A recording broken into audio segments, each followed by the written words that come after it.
Welcome back. It's time to go ahead and start removing a lot of this loose rubble that was displaced from the top of the jacket when the jacket was carried around and transported.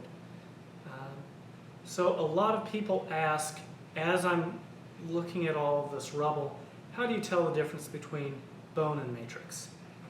And a lot of it is just experience. I've spent over 20 years now working as a fossil preparator, and I've spent a lot of time looking at a lot of the bones that we have in our museum collections and comparing them against the bones that we have in jackets that I'm preparing.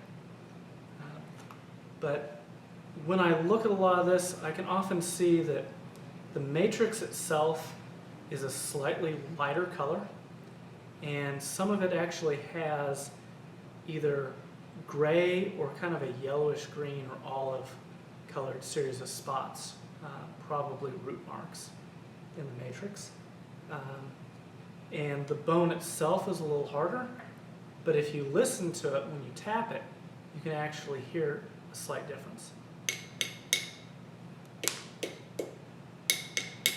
So this is one of the bones, this is matrix.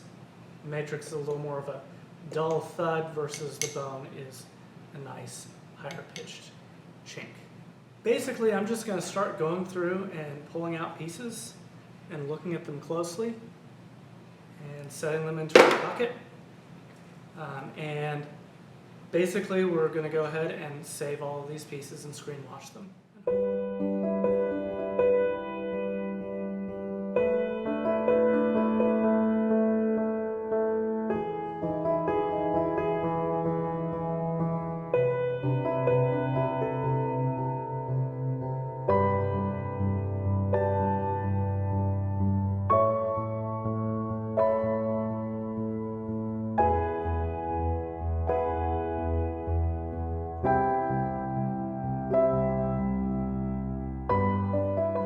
See that I've gone ahead and brushed away a lot of this matrix, and I did my best to avoid doing any prying and lifting up of any matrix. Now here we have two larger bones, and here's a fragment that actually was loose in the jacket that probably fits on in this area. I'm actually not really sure what these bones are at this point. We won't know until they're prepped, but it's possible that it could be part of the lower jaw or maybe part of the skull or pelvis.